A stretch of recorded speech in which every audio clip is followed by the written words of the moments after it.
We have offered morning prayer online at St. Luke's 6 days a week since the start of COVID, almost 5 years now. As you may know, there is always a psalm to recite. And if you were to do morning and evening prayer every day for 6 weeks, you would get through all 150 of the psalms. Eventually, psalms like today's Psalm 37 come up, where the wicked get punished. Evildoers shall be cut off. They shall soon wither like the grass. In a little while, they shall be no more. So, true confession, I have recited these particular verses with extra relish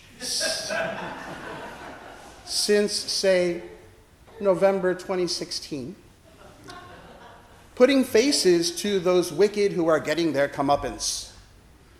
My favorite psalm for this purpose, however, is 109, which imagines all kinds of destruction on these ne'er-do-wells.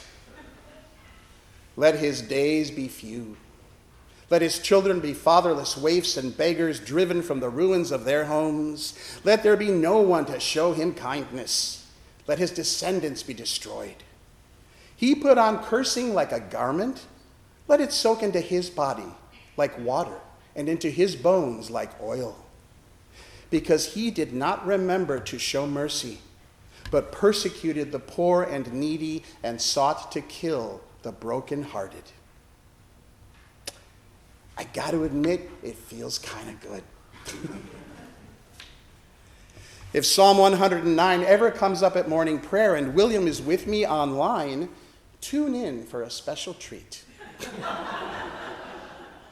Because he really gets into it, almost frothing at the mouth with righteous indignation. In fact, William will often be just doom scrolling on his laptop at home when out of nowhere he will shout the first line of Psalm 68, "Let God arise and his enemies be scattered." He probably wouldn't like my saying this, but he's really cute when he's angry. Now, we know we're not affecting any change in the world by picturing such torments on certain politicians, and we realize that every fervent recitation of such psalms and verses probably erodes our soul a bit each time. But whoever wrote these psalms must have known something about needing to let off some steam, about feeling even a small sense of control in the face of actual powerlessness. And then, as usual, Jesus comes along and messes it all up. I say to you that listen, love your enemies. Do good to those who hate you. If anyone strikes you on the cheek, offer the other one also. Man, what a drag. Really? In last week's sermon, I joked that those $60 Trump Bibles had probably excised that part of Jesus' Sermon on the Plain when he says, "Woe to you, rich." This week, I'd like to nominate the love your enemies passage for the shredder. Because it's impossible. First of all, it feels good to hate them. You know. Second, my enemies suck. They're wrong and wicked. Third, what am I supposed to do? Bake them a cherry pie? Without the poison in it? It is contrary to human nature to love those who do you wrong, or whom you perceive to be evil or wicked.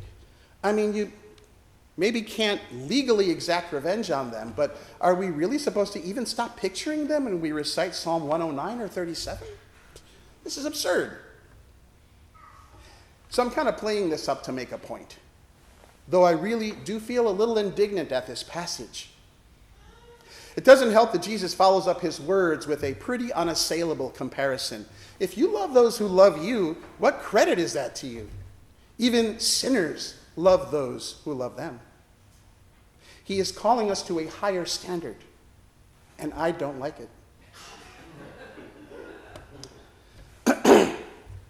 Because sometimes hate and rage are all we have when we feel helpless. or deeply hurt or offended. Do you remember how in 2015, Dylan Roof walked into Emmanuel African Methodist Episcopal Church in Charleston, South Carolina, opened fire and murdered 9 people at a Bible study? Black. Not 48 hours after that massacre, gathered in a courtroom, face to face with the killer, Nadine Collier said these words to the young man who had killed her mother. I forgive you. You took something really precious from me. I will never talk to her ever again. I will never be able to hold her again. But I forgive you and have mercy on your soul. Other family members of those killed, though not all, also forgave him to his face that day.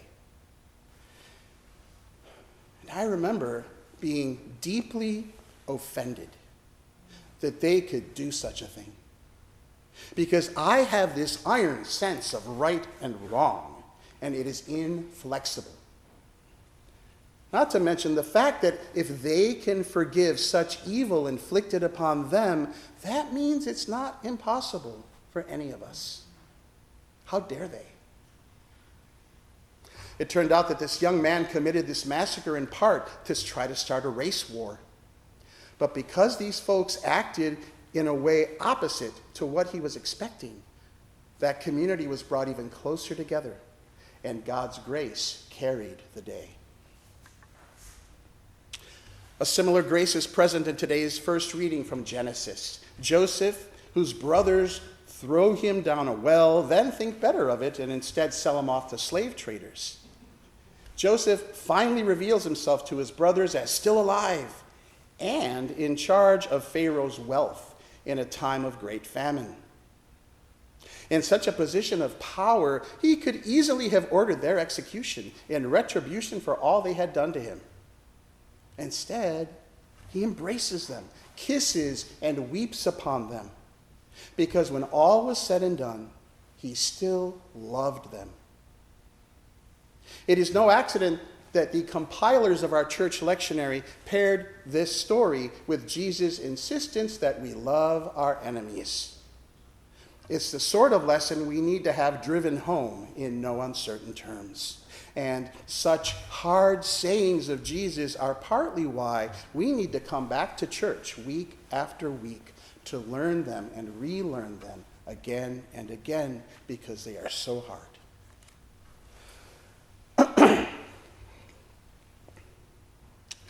When I was in college in Madison, Wisconsin in the 1980s, my friends and I went to hear a talk by an old-time civil rights organizer named Charles King. He was huge, a black man who looked to be in his 80s, a retired Baptist minister. Despite his booming voice, King had to walk around on stage with an oxygen tank as he had difficulty breathing. He told us stories about growing up with racism in his face daily in the South. Finally, at one point, King asked, would anyone like to come up here and start the healing process against racism? One young black man raised his hand and came forward. Once they had traded some banter, King said to the young man, okay, now I want you to stand up straight and repeat after me. I love white people. The man laughed, as did most of us. But King said, no, I'm serious. Say it. I love white people. The young man was still smiling as if it were a joke, but King gazed steadily at him. Just give it a try, he encouraged. Still smiling, the guy said, I love white people, with a sarcastic tone. We all laughed, but King said, no, you got to say it like you mean it. The young man stood there silently for a long time, then said it again, but it was clearly insincere, and King pressed him to keep trying until he could say it and mean it. For the next 3 minutes, we all witnessed this young man try to say these 4 words, passing from discomfort to anger to frustration, until finally he started crying. I can't do it. I hate them. King took him in his arms and said, I know, son, I know. But until you can let go of that hate and forgive them, you will never be free. The young man then started sobbing, and our tears joined with his. It is a hard lesson, but one that Jesus insists we learn. Love your enemies. That doesn't mean agree with them. That doesn't mean don't fight injustice with every fiber of your being. That doesn't mean excuse the callousness or cruelty of others. What it does mean is this: those you deem your enemies, politically, in your personal life, or in any instance, are just as beloved a child of God as you are. Speaking in particular about our nation and its bifurcated soul, I have to admit the following about those whom I deem other. Many of them have hopes for this country. Many are kind. Many truly believe that our current president is going to make things better. They have told me this.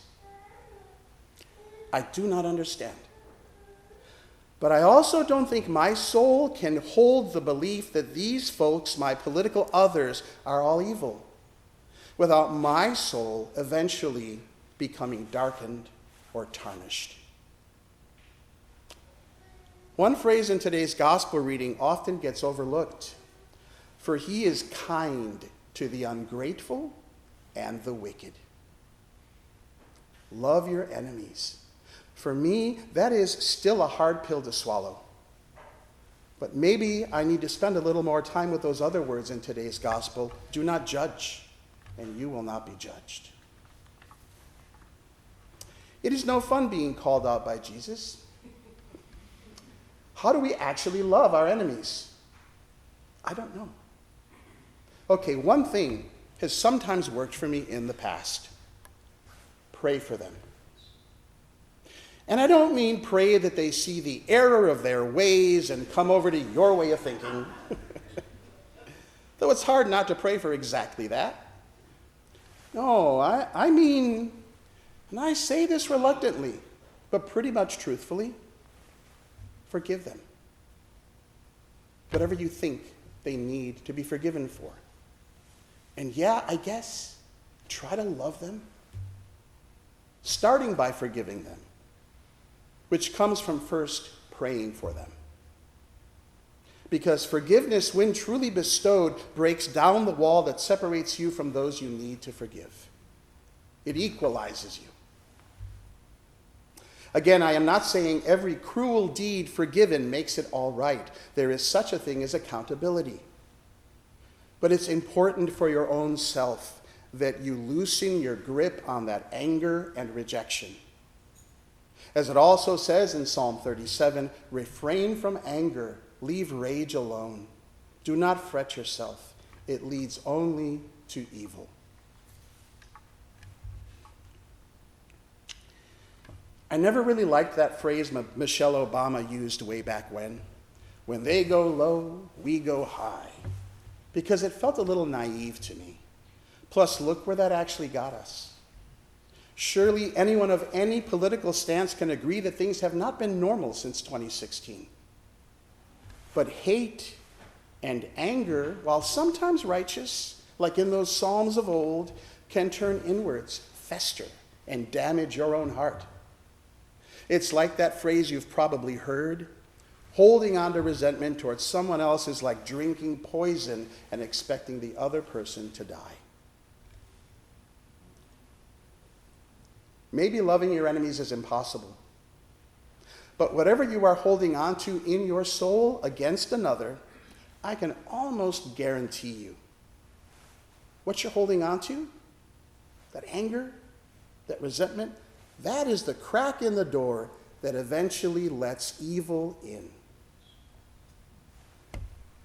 may we find the strength one day to slam it shut with love.